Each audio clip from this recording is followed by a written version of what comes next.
Domas, just first up, how are you feeling? It looked like you took another beating tonight, and how's the ankle? It's all right. I'll be fine. I just gotta focus on the game tomorrow. Get my recovery and be ready. As a guy who's coming back from an ankle injury, just how bad do you feel about that Tatum situation? I feel horrible. I've had a crazy month myself personally. And you never want that to happen. So I apologize. Domas, where did you see things kind of get the separation from you guys tonight? We started taking tougher shots there in the third, fourth, and that led. They're one of the best teams in the league, so that just led to fast break points. And they're obviously going to convert. And you guys have been out. You've been out for a minute, and you've been watching this team. What have you seen just kind of during this skid for you guys? We have really, really good moments during the game. Really good moments. We're up against top teams, and then we have moments that aren't so good. And these teams are really good. I think I take advantage of that, And we just got to try and put as close as possible 48 minutes, so we can get this win.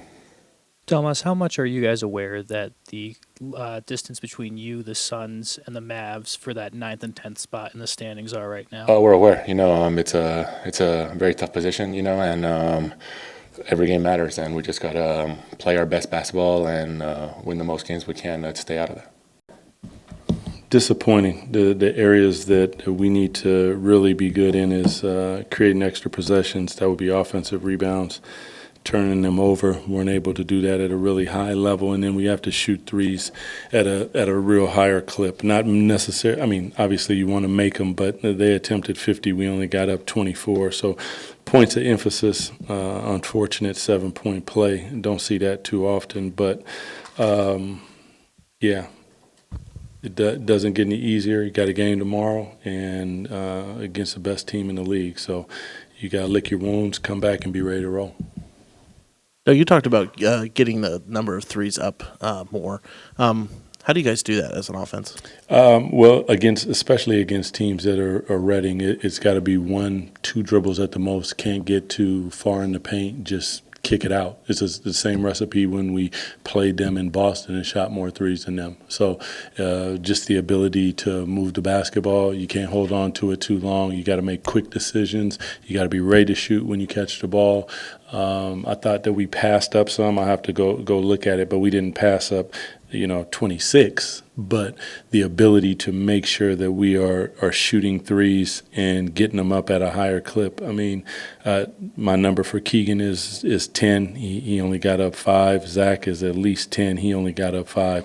So we got to make sure that we are letting the ball go as soon as we get it. Get your feet set, be ready to shoot it. If they close to you, put it on the floor, drive, kick, swing on to the next one, and create a shot. You create the advantage. Coach, with things being so tight and the playing positions and things like that, what kind of things can you do to kind of, if guys are playing tight, to get them to loosen up a bit? I mean, when I see them daily, they're loose. And I try to make sure that they're loose. But when you get out there on the floor, I mean, it's just like the other night. Like, they're in position to win the ball game, but you do got to make shots. That's just really what it comes down to. So, have fun, understand, and I tell them this all the time, and I'm sure they get sick of hearing it. But this is a kid's game. That's when you fell in love with it. Play with that same amount of joy. Play with that same drive and desire. And those are the things, all the extra efforts, all the extra possessions, those are the hustle things that make you feel good and help your teammates. We did not do that tonight. They did, and thus the outcome. Where did you kind of see some of the separation, that just maybe in that second half especially? Probably with the 7-point play, it probably started there. You make a 3, you hit a free throw, and then you hit another 3. And before you know it, they just create some separation for, going into the half down 5, in a decent position even to close it to 10 at the end of the third. Like, you're there, but you got to get some stops, and the inability to get stops. They got some really key offensive rebounds.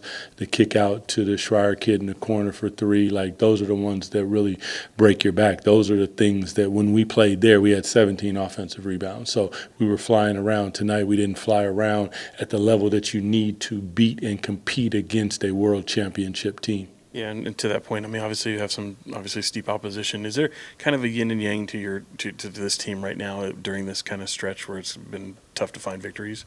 What do you mean? In terms of maybe, I mean, obviously, there've been, whether it be on defense or even on the offensive end, whether there's the level of compete versus, how you guys get off to start. So you kind of seeing it kind of swing in different ways during this stretch of games?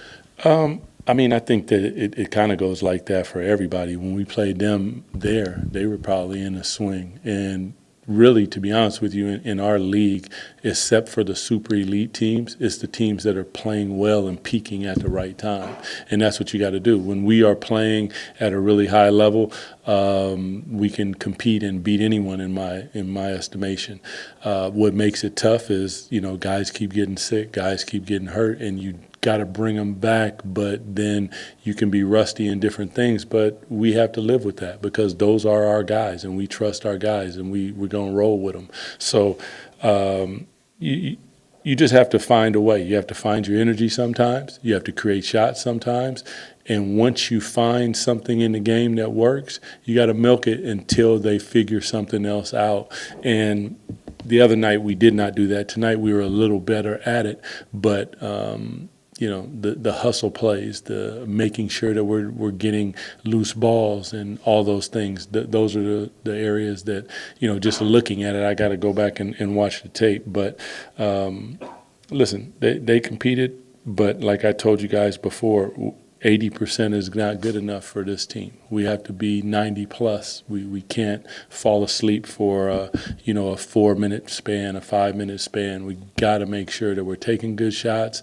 That might mean slow down a little bit. I know everybody wants to play fast, but sometimes you slow down to speed up, and they'll be better.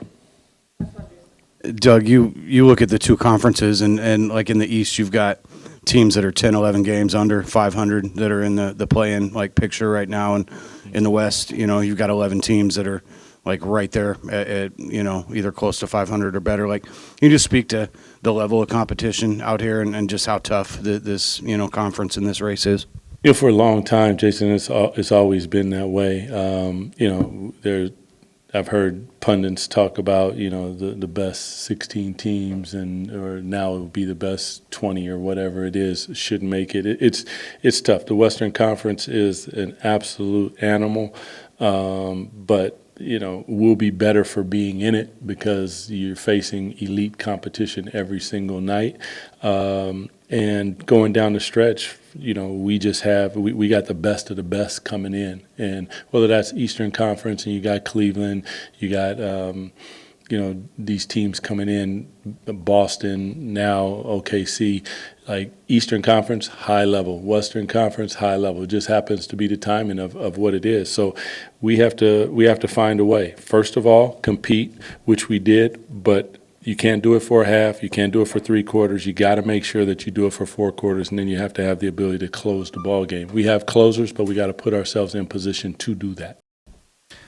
Zach, where do you think where do you think tonight went wrong, especially in that second and third quarter where the Celtics kind of got the gap in the game? They were just consistent with their attacks, and I think at a certain point, I think they had 88 points going into the fourth, and for a high-powered team like them, I think we're doing okay. But they were just consistent, and we got away from what we were doing well. I think we're playing a good defensive game in the first half. And it just got away from us. A team like that, that can't happen. Doug pointed out the big difference in 3-point attempts. What do you think of the looks that you guys did create and how you potentially could have created more? Yeah, we're trying to create them, obviously. Not taking enough of them and not hitting enough of them. So we got to figure out something to change that up. Yeah, Zach, Doug asked about, Doug said he was looking for you to shoot more like 10 threes a game. Keegan, the same number. How do you guys get those extra shots up? Shit, I would love to, you know, you got to try to find the good ones. You don't just want to force them up either and just take bad shots, especially in the flow of a game. But I got to find a way to take more than 5. I know that. Zach, you guys are half game up on Phoenix and Dallas now. What is the vibe like in the locker room? How do you guys get some confidence and try to get out of this little slump you guys are in?